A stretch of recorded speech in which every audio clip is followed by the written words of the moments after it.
Hey, good morning, guys. It's just about dawn. I'm out on the training area, and today my goal is to get this brand new rifle sighted in. It's a Ruger American Ranch Gen 2 in 308. I've got the 1-6 primary arms SLX Raptor ACSS on it, so I'm going to be getting those sighted in. And then I've got about 9 different types of 308 ammo that I kind of want to run through this rifle just to see how they run through it. It's just about dawn, a little after actually. And I thought it would be good, instead of just driving out to the range and shooting, you also notice I have this pack loaded. And so I'm going to actually hike into the range. It's only about a mile, so nothing major, but I've always kind of, prescribed to the idea that you should be able to do everything you need to do off your pack. And so today I'm just going to hike in, sight this rifle in. I'm going to go over this pack a little bit later, kind of detail that, and I'll go over kind of what I did with the rifle too. Excuse me. So I'm going to go ahead and get all this stuff put on and get to hiking here. Okay, guys. We're just plodding along down this trail here. Sun's coming up.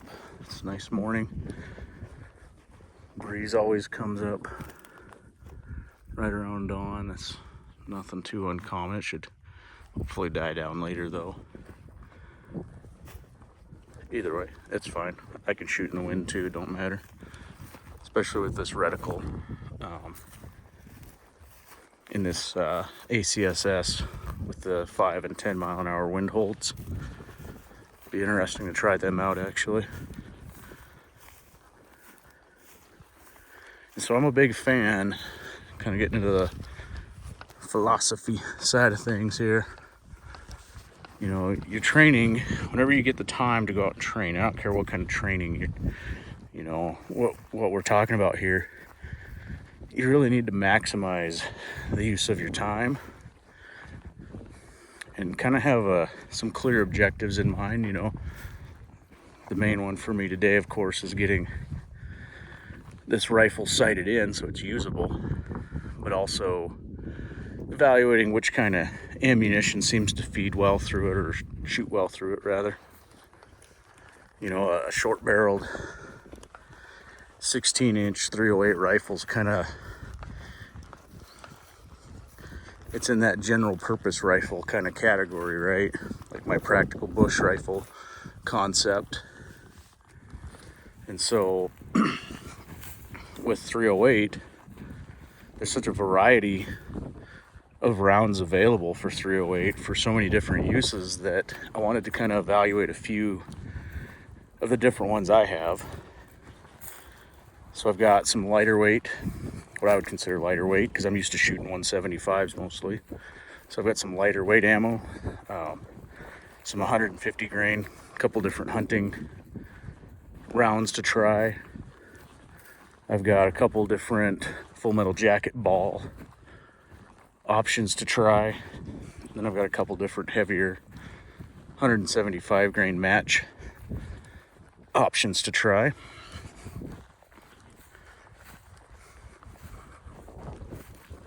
So it'll be kind of interesting to see what this rifle likes and how it shoots those different loads.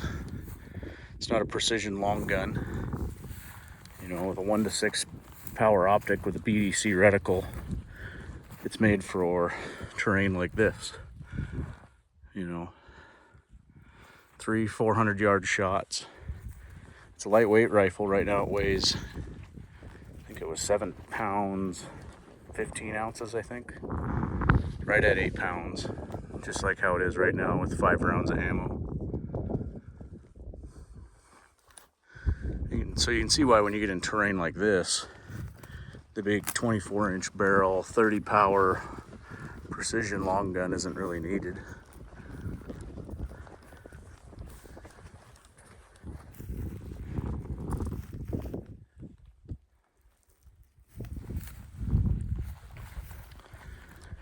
And so dipping into a little bit more philosophy, I guess, some of my philosophy as far as training goes, this specific kind of exercise that I'm doing, where I'm grabbing my rifle, my gear, my pack, and I'm hiking into a range to zero said rifle. I mean, that's, I don't want to say it's probably easier for other people than me, but it's not an easy task. And I can tell you right now that if you've never done it, you should try it. You'd probably learn quite a few things. And so that's why I like to come out and do these sorts of things, because I feel like it simulates real field activity much more accurately, obviously, than if I was just to drive down this trail, park, get out of the truck, and sight my rifle in. Of course, that'd be quicker, and we always have to balance our, what time we have with what we want to get done. So I do have a little bit more time today. I got out here earlier, right about dawn. It is supposed to get fairly hot today, about 95 degrees, so the hike out will be uncomfortable, but I bet we can do it.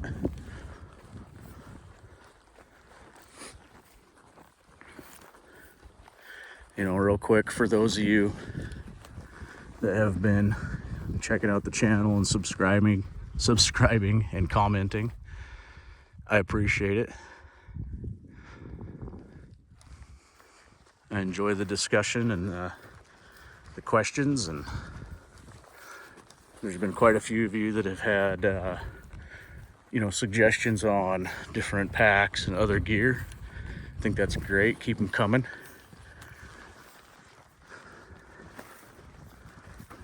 If you throw disrespect my way, you're going to get it right back.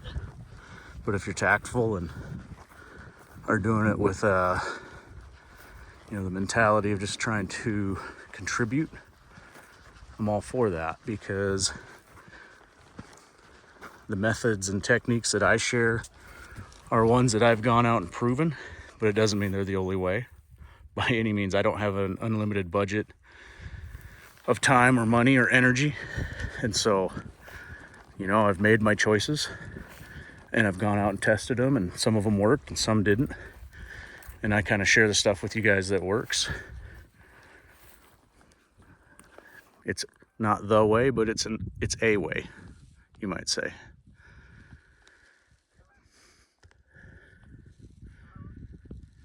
Geese are all headed south, so cooler weather's coming, supposedly. Even though today's supposed to be 95, but I think starting tomorrow we're going to be in the 70s, so this is probably the last hurrah for summer, but that's okay.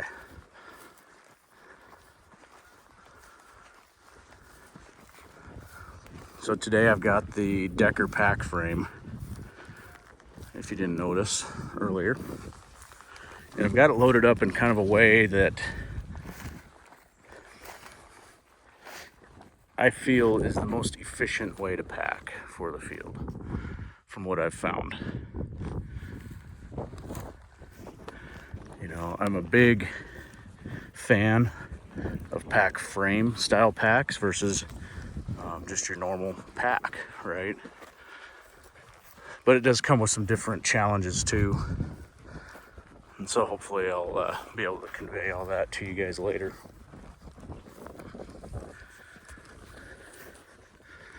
That'll probably be a separate video, honestly, because usually when I go out in the field, I'll film multiple items and the way that they get stitched together. Sometimes they get a little long, and I might make a second video out of it instead of just one.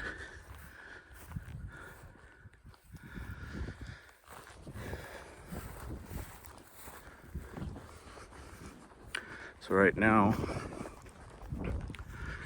it's the right time of day, obviously, for the deer to be up and moving. And the way that I'm hiking is straight into the wind. So when I get up around this corner, I'm gonna stop and do some glassing. I'll be able to look further up in this little valley. And I just like to see what's moving. I've been out here so much, it's not really that hard to I'm just saying I probably know what I'll see up here, but it's always fun to practice.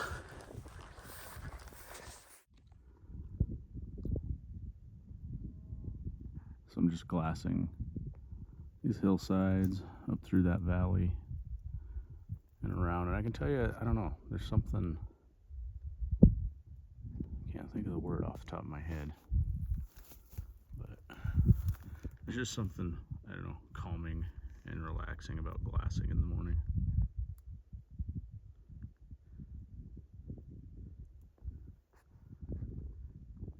But I didn't see anything there, so I'm going to continue moving on. It's just good practice. So obviously, the sun's coming up, it's clear sky. You can see how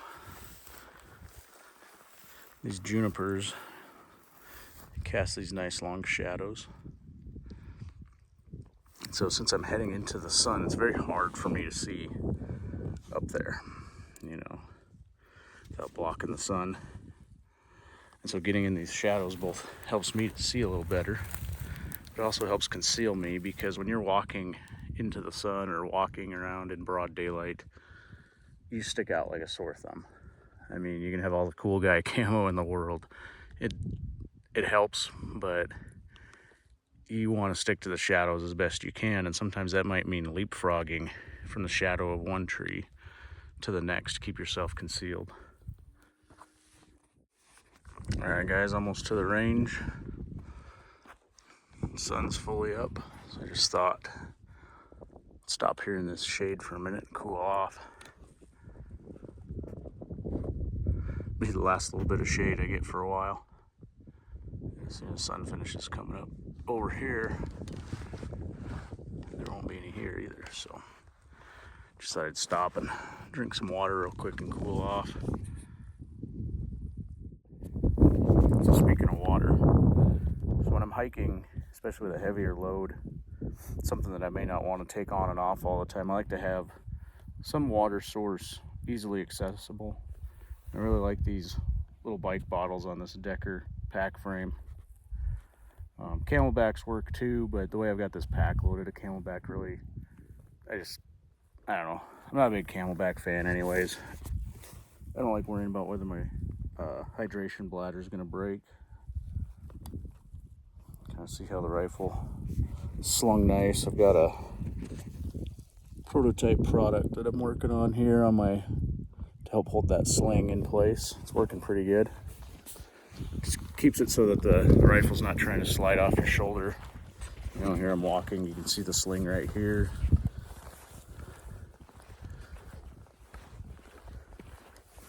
You know, one thing I like about the Hill People gear setups, you know, these kit bags with their packs, is they actually have load lifter straps for the kit bags themselves. And it's pretty awesome to hook this into those, cinch them up tight, and actually feel the weight transfer to the pack suspension instead of having it hang off the front of your chest. It's very comfortable to hike with. This is by far the most comfortable pack I've ever used. Definitely a big fan of it. Okay guys, so got my target set up on the right. I've got a pallet with one target. That's at 50 yards. And from running the ballistics on this ACSS reticle, that's where I want to be zeroed at for this 150 grain 308 that I'm planning on zeroing it for. And then out at distance, it's 100 yards. There, I've got 4 more targets. That's going to be where I kind of just do my group testing with these other types of ammo. Okay guys, so real quick, just want to go over kind of what we're actually shooting and testing here today. So like I said, Ruger American Ranch Gen 2 308 Winchester, you know, God's caliber. I was really excited when I saw that they were releasing one of these in 308. I thought that was a awesome decision. It was a caliber that was missing from the Gen 1, I feel.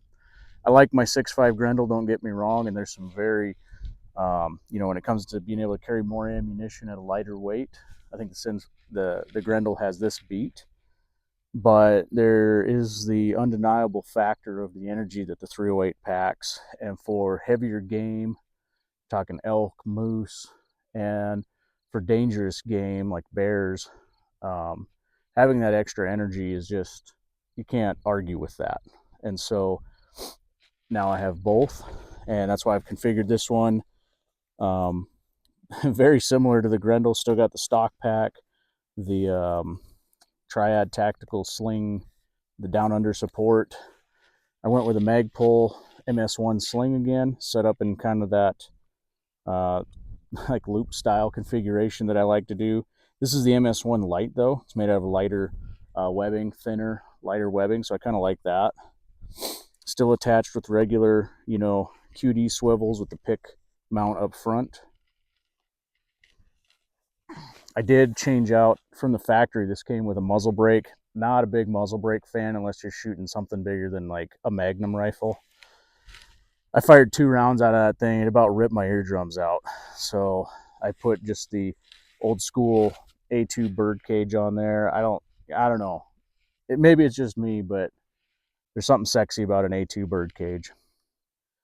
I did also add probably one of my favorite accessories from Triad is this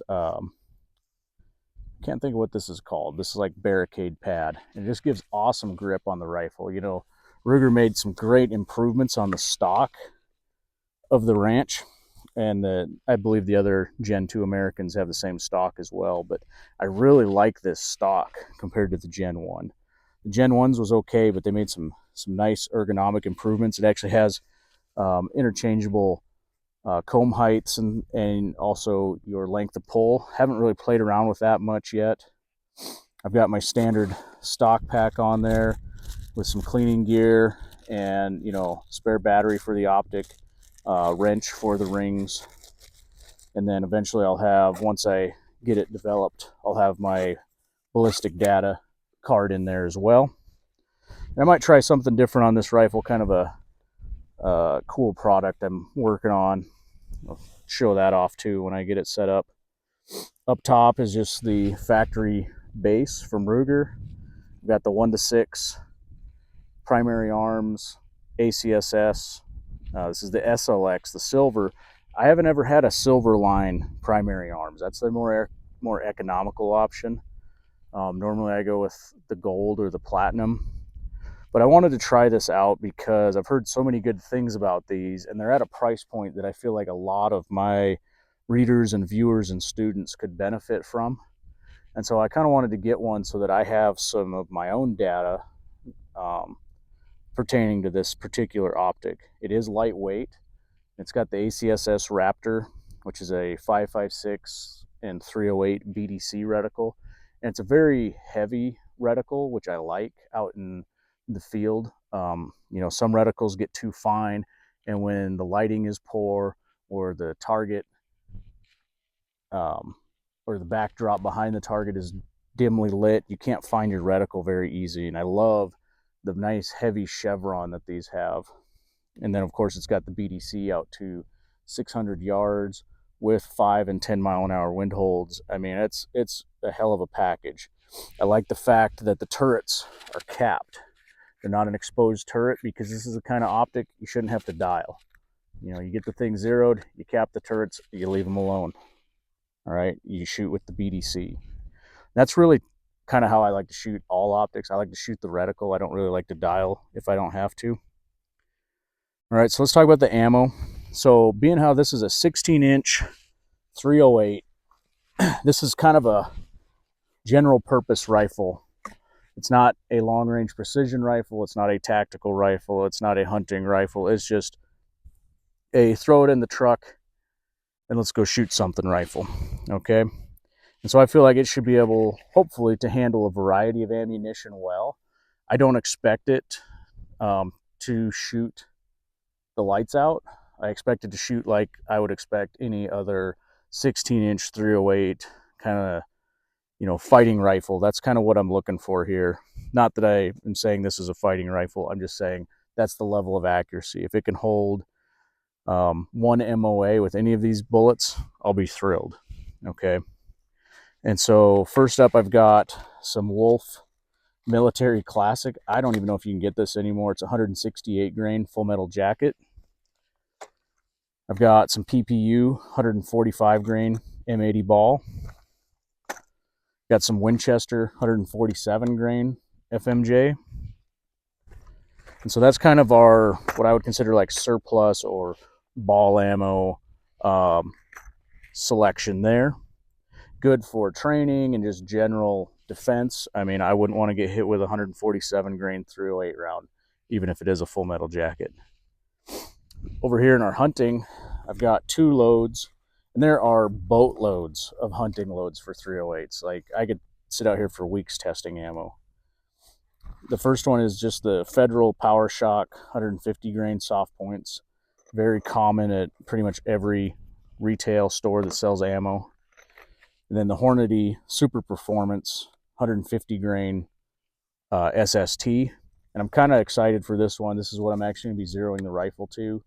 You know, hopefully it shoots somewhat decent, but since I am shooting out of a shorter barrel, 16-inch barrel, I'm kind of excited for the Super Performance because hopefully that'll help compensate for that shorter barrel when it comes to velocity. And then finally, I've got some match ammo selections over here. I've got the Winchester Service Grade M118 LR. I've got, I don't have it, I don't have the box anymore, but I had most of a box left of 175 grain Israeli Military Industries match.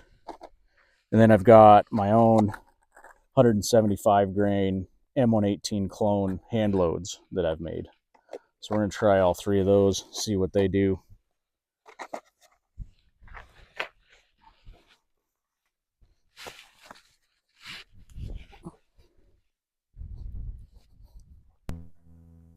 So the first ammo I'm going to try out, really just to get on paper. And I've just got some of those Wolf FMJ rounds.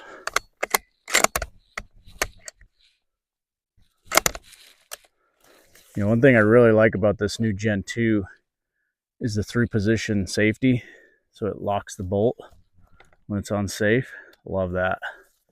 And then here it's on safe still, but I can manipulate the bolt. And then here I'm on fire. So I'm just going to fire 2 rounds, I think, at the center of this 50-yard target to just establish kind of where the rounds are hitting.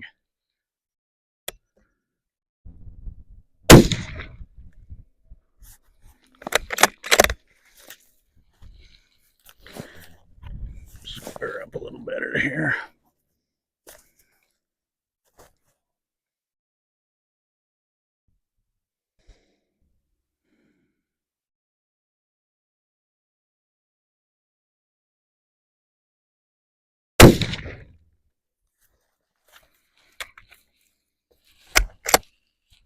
Okay, let's go check that out. All right, so I'm on paper. It's always a good sign. I'm just going to bring it up a little bit because I'm sure these Wolf 168 grain bullets are not flying as fast as the 150 grain Super Performance is. So I'm going to leave the windage alone for now, add just a few clicks up, and see what happens. Okay, went ahead and put in the 150 grain Super Performance, and I brought the rifle up, or the optic up, 8 clicks.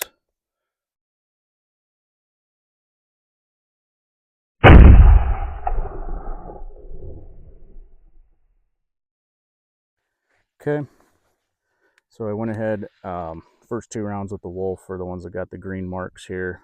So these new 3 are the Super Performance. Kind of got some horizontal stringing there, which is probably my breathing and trigger control with this new rifle. But overall, not too bad. I'm gonna go ahead and move it up about 12 more clicks. And that should get us, this was my aiming point here, by the way. So that should get us pretty much right where we need to be.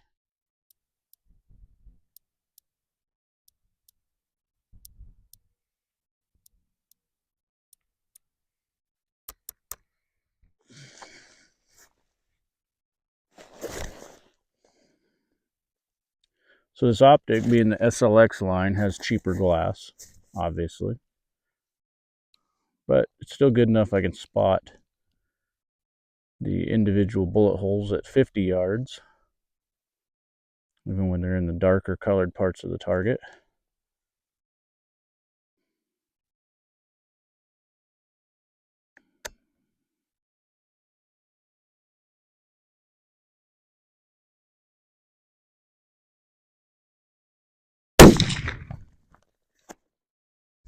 Okay, I'll show you what's going on here. These were the first 2 rounds after I made the adjustment. And then I dialed down and to the right. I knew I made a very poor shot. That's this guy, that's that flyer. And then I've got these 2. These were my last 2. I was aiming here, so they are just a hair low. So I might come up 2 clicks. And I think I'm gonna call that good. Okay guys, so I'm zeroed with the 150 grain super performance at 50 yards. That might sound like a weird zero, but that aligns my BDC nicely out to, 600 yards. So that's why I do it there. That's what the book recommends, and I confirmed it on Strelock. So the first 2 rounds I'm going to be testing for groups is my hunting rounds, the 250 grain hunting rounds. And I think what I'm going to do is I'm going to shoot 3 round groups at 100 yards, and I'll probably set another target at 50. And what I want to do is I want to fire 1 round at 50 yards for every round that I'm group testing, just to see where it zeroes compared to these SSTs. So I'll shoot 1 at 50 and then 3 at 100 for overall group size. So first will be the SSTs.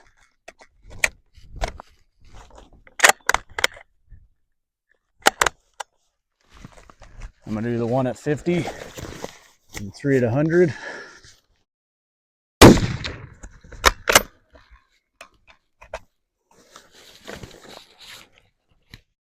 Okay guys, so this is 100 yards. My 150 SSTs. I know that second round I felt pretty crappy after I fired that. So I had a feeling it might look bad down here, but if we exclude that, we're sitting a little over 1 inch on these 2. And I'm sure if I sat here and fired a few more, I could probably tighten it up. But otherwise, I think they're going to group fine. I know this was a flyer, so should be closer to a 1 inch group there. Okay, next up I'm going to do the 150 grain Federal soft points.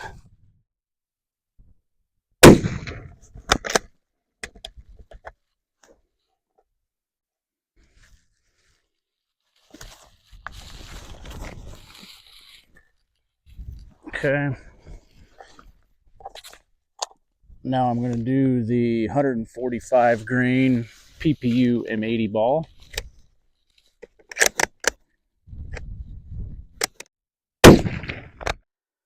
Okay guys, first up is the 150 grain soft point Federal. I was aiming here, it hit here. Okay, this is the 147 grain M80 at 50 yards. I was aiming here, and it hit here. Okay, out at 100 yards, here's the Federal soft points. I felt like I actually shot pretty good with those, so I just don't think they're a very accurate round out of this rifle. The SSTs, even with this flyer, made about the same size group, so if I didn't have that flyer, they'd probably be half the size, which kind of makes sense because they're twice the cost. Over here I did the PPU M80. Actually had 2 rounds keyhole dang near, and a third off there. I'm not sure. I didn't feel like I had a flyer, but considering it's M80 ball, I wouldn't be surprised if that's just what you're going to get out of it.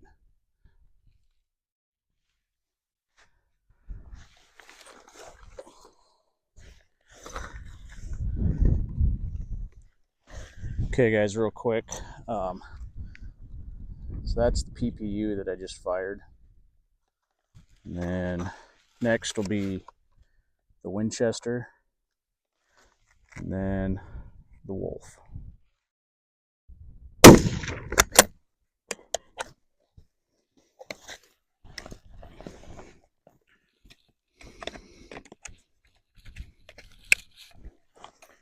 All right, this is the Wolf 168s.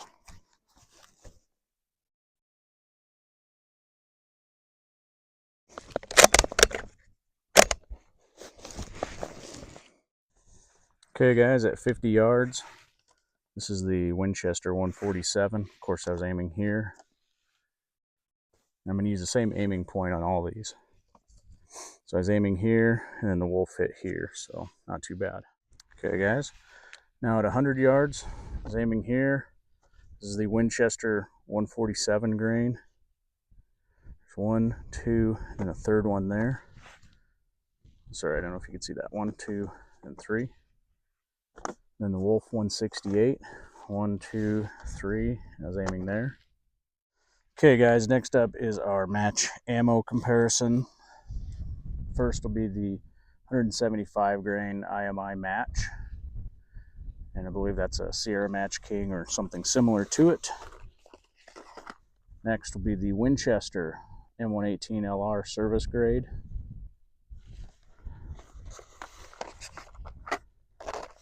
And then after that will be my 175 grain Sierra Match King M118LR clone hand load. Nothing different than M118LR other than it should be more consistent coming out of my single stage press than it is off their assembly line. So it'll be interesting to see what these all look like.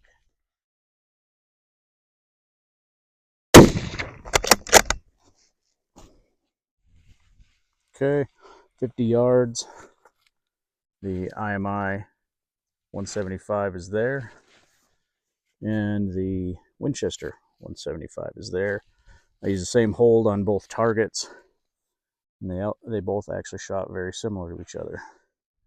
Okay, now out at 100, seeing some pretty good stuff here. This is the IMI 175. This is the Winchester 175. Look at that. That is got to be pretty much a 1-inch group right there out of that Winchester service grade. Okay, at 50 yards, here's where my 175 grain hand loads hit. Okay guys, last but not least, my own hand loads did not do very good on this one. And I don't know if that's just because I'm kind of getting tired or what, because they've shot very good out of every other rifle I've shot them out of. I did have some length issues I noticed on this rifle. Had a few rounds that either chambered really hard or didn't want to chamber at all, which is strange because I haven't had that problem on any other rifle I've had. So kind of odd, but it is what it is. So you can kind of see there. So yeah, it looked like the match ammo from IMI and Winchester did the best. The Winchester 147 grain FMJ, excuse me, did pretty good too. The final group with the SSTs though, I couldn't really bring that in, and I honestly don't feel like I had any flyers there. So that may not be a viable hunting round as much as I'd hoped it would be.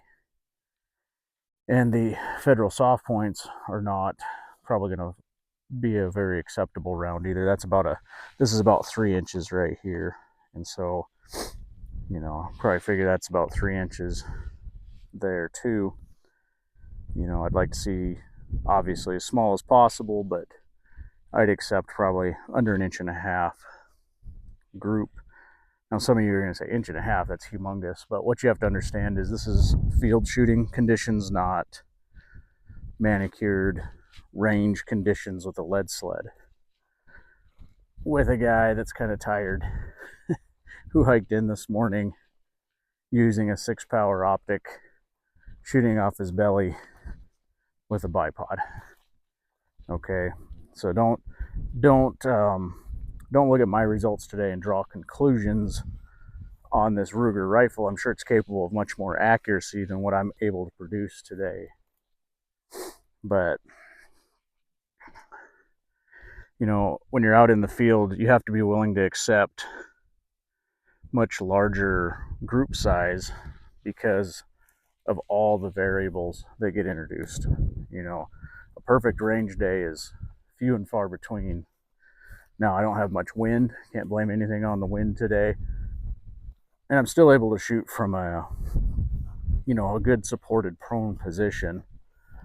So it's not like I have it real bad, but this is about as good as it gets in the field. And that's why I like to shoot this way, because this gives me kind of my best case scenario with whatever rifle I'm shooting and ammo combination.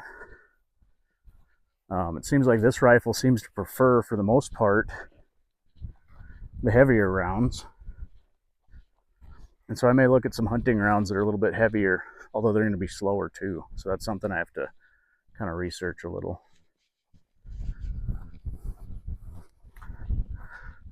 But once again, I want to thank everybody for watching. I do appreciate it. It's been a lot of fun. I enjoy making these videos. And I enjoy the interaction with like-minded people online. So I'm going to go ahead and get my gear packed up and hike out. Okay guys, well, I'm almost back to the truck after hiking out from the range. I think overall it was a productive day, although I'd still like to find a different 308 hunting load. I'm not real thrilled with either of the ones I shot today, but that's okay. That's the nice thing about a 308 is there's a bunch out there. So probably see what the local farm and fleet has and go from there. I don't think it quite got as hot as they were calling for today, luckily.